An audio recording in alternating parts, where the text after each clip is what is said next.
नमस्कार, स्वागत है आपका। आप देख रहे हैं द न्यूज और मैं रानी गुप्ता आपके साथ। इस वक्त दिल्ली शराब घोटाला मामले को लेकर के मनीष सिसोदिया मामले में बड़ी अपडेट सामने आ रही है। दरअसल कहा यह जा रहा है कि मनीष सिसोदिया की जमानत याचिका को लेकर के 10 अप्रैल को राउज एवेन्यू कोर्ट में सुनवाई होनी है। हालांकि इससे पहले आज सुबह ही सुनवाई हुई थी, जहां पर मनीष सिसोदिया की न्यायिक हिरासत को 18 अप्रैल तक के लिए बढ़ा दिया गया है। लेकिन वहीं जमानत याचिका की जो सुनवाई है वो आज नहीं हुई है, बल्कि अब इसकी सुनवाई 10 अप्रैल को की जाएगी। बता दें कि दिल्ली शराब नीति से जुड़े मनी लॉन्ड्रिंग मामले में दिल्ली के पूर्व डिप्टी सीएम मनीष सिसोदिया की जमानत से जुड़ी मामलों को लेकर दायर याचिका पर राउज एवेन्यू कोर्ट ने अब 10 अप्रैल को 2 बजे सुनवाई करने का फैसला लिया है। दिल्ली के शराब घोटाले में मनीष सिसोदिया की जमानत अर्जी पर सुनवाई के दौरान ईडी के वकीलों ने कहा है कि कोर्ट पहले ही 100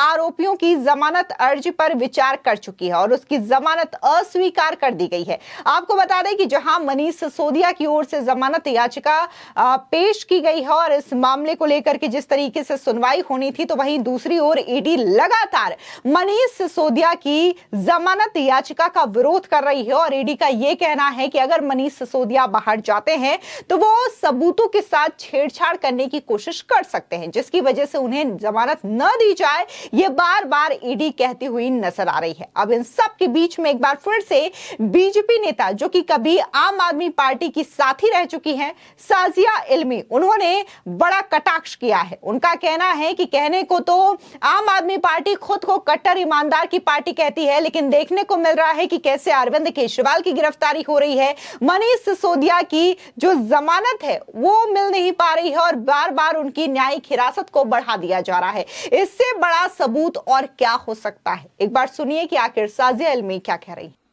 देखिए, एक तरफ तो संजय सिंह गला फाड़ फाड़ के अपने मासूम और अपनी पार्टी को मासूम बताने की दुहाइयां दे रहे हैं, दूसरी तरफ मनीष सिसोदिया की जो न्यायिक हिरासत थी अब और बढ़ा दी गई है।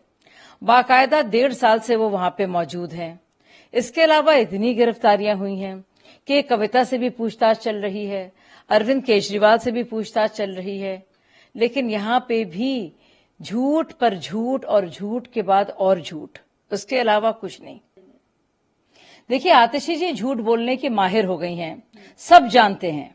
और ये बात न सिर्फ आम आदमी पार्टी या फिर भाजपा या फिर कांग्रेस, लेकिन देश का हर एक नागरिक जानता है कि सुप्रीम कोर्ट की एक बेंच ने साफ तौर पे पिछले अक्टूबर में कहा है कि 338 करोड़ का मामला मनी ट्रेल एस्टैब्लिश हो गया है और इसी आधार पर मनीष सिसोदिया की बेल को रिजेक्ट किया है और एक बार नहीं कई बार किया है। तो किसको बेवकूफ बना रही हैं? और सबसे पहले आतिशी जी ये तो बता दें कि जो बड़ा प्रेस कॉन्फ्रेंस कर रही थी, जब बहुत घबरा गई थी वो और कह रही थी कि करोड़ों रुपए उनको दिए जा रहे हैं, भाजपा के लोग उनको खरीदने की कोशिश कर रहे हैं, रिश्वत दे रहे हैं। और जब हम लोग ने पूछा कि भाई नाम बताइए, पता बताइए, किस फोन से आपको ये फोन गया, चुप। और अब जाकर इलेक्शन कमीशन से क्या कह रही है, जब नोटिस मिलता है तब क्या कहती हैं कि ये कौन दे रहा है, ये इलेक्शन नोटिस दे रहा है हमको नोटिस कि फिर भाजपा दे रही है। भाई इल्जाम तो आप ही लगा रही थी। अगर किसी ने आपको अप्रोच किया था पैसों के साथ तो आप बताइए ना। अब आप डर गई हैं, आप घबरा गई हैं, तो आप इलेक्शन कमीशन को कहने लगी हैं कि भाजपा कह रहा है। आपने तो भाजपा पर ही इल्जाम लगाया था ना, तो भाजपा ही तो लेके जाएगी इलेक्शन कमीशन पर यह मामला। आतिशी को बताना होगा कि उन्होंने झूठा प्रेस कॉन्फ्रेंस क्यों किया, उन्होंने क्यों भाजपा के किसी एक नेता का नाम लिया जो कि उसमें शामिल ही नहीं था, क्यों उनको अता पता नहीं मालूम है कि किसने उनको अप्रोच किया और क्यों झूठ उन्होंने बोला, इसका उनको सबूत देना होगा।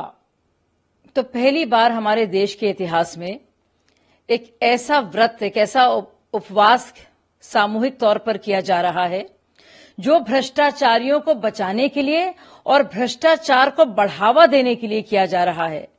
मतलब मुझे यकीन नहीं आता ये वो पार्टी थी जो भ्रष्टाचार के कैंपेन पर और उसको खत्म करने के लिए बाकायदा बनी थी और इसका जन्म अन्ना हजारे आंदोलन से हुआ था।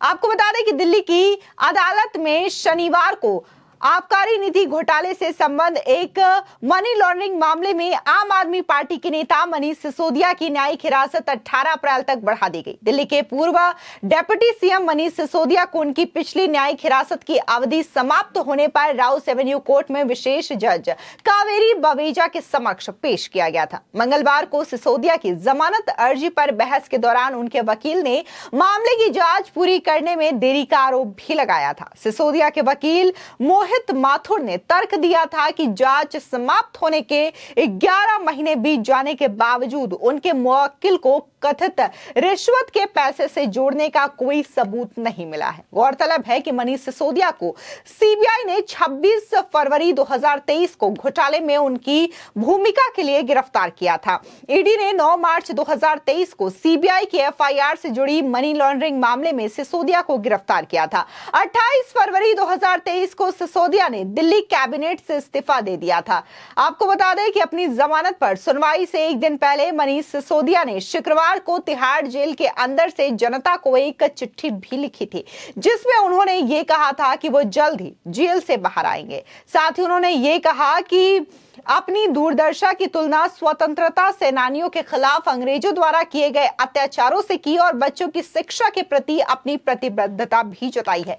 अगर आप देखेंगे तो बार बार आम आदमी पार्टी के नेता, फिर चाहे वो अरविंद केजरीवाल हो या फिर मनीष सिसोदिया या संजय सिंह, ये जो लोग हैं वो अपनी तुलना स्वतंत्रता सेनानी से करते हुए नजर आ रहे हैं। अभी हाल ही में सुनीता केजरीवाल, जो कि अरविंद केजरीवाल की पत्नी है, उन्होंने एक प्रेस कॉन्फ्रेंस किया था जहां पर बैकग्राउंड में उन्होंने शहीद आजम भगत सिंह और इसी के साथ ही भीमराव अंबेडकर की तस्वीर लगाई थी और वहीं पर उन्होंने अरविंद केजरीवाल की तस्वीर लगाते हुए उन्हें स्वतंत्रता से और उनकी तुलना स्वतंत्रता सेनानियों से की थी, जिसके बाद भगत सिंह के पोते जो हैं आम आदमी पार्टी पर भी भड़के हुए नजर आए थे। हालांकि बाद में उन्होंने ये भी कहा था कि आम आदमी पार्टी ऐसा दोबारा न करे और अरविंद केजरीवाल की तुलना भगत सिंह से तो बिल्कुल भी ना करे। आपको बता दें कि सोमवार को दिल्ली की राउस एवेन्यू कोर्ट ने अरविंद केजरीवाल की हिरासत 15 अप्रैल तक बढ़ा दी है और उन्हें अगली सुनवाई तक तिहाड़ जेल भेज दिया गया है। सिसोदिया के विपरीत केजरीवाल ने कहा कि वो अपने पद से नहीं हटेंगे और जेल के अंदर से ही दिल्ली की सरकार चलाते रहेंगे। अपनी गिरफ्तारी के बाद केजरीवाल ने आरोप लगाया कि भारतीय जनता पार्टी राष्ट्रीय राजधानी में उनकी सरकार को गिराने के लिए राजनीतिक साजिश के तहत ईडी और सीबीआई जैसी केंद्रीय जांच एजेंसियों का इस्तेमाल कर रही है। उन्होंने 28 मार्च को खुद दिल्ली की अदालत को संबोधित किया था, जहां उन्होंने कहा था कि ईडी ने अपनी रिपोर्ट में उनके खिलाफ कोई पुख्ता आरोप नहीं लगाए हैं, इसलिए उनकी गिरफ्तारी का कोई आधार ही नहीं बनता है। हालांकि ये वही आम आदमी पार्टी है जो कि पहले ये कहा करती थी कि अगर जो नेता हैं उन पर आरोप लगते हैं तो उन्हें फौरन इस्तीफा दे देना चाहिए, लेकिन ये सत्ता के लालच में, कुर्सी की लालच में अपने पद से इस्तीफा नहीं देते हैं। लेकिन आज अरविंद केजरीवाल सलाखों के पीछे जा चुके हैं। उनके ऊपर शराब घोटाला मामले जैसे संगीन आरोप लगे हैं, लेकिन इसके बावजूद उनका यह कहना है कि वो इस्तीफा नहीं देंगे बल्कि जेल से सरकार चलाएंगे। इतना ही नहीं, अब आम आदमी पार्टी जो है इस पूरे शराब घोटाले का ठिकरा भारतीय जनता पार्टी पर फोड़ती हुई नजर आ रही है। फिलहाल इस पूरे मामले को लेकर के आपकी क्या राय है, हमारे कमेंट सेक्शन में जरूर बताएं। धन्यवाद।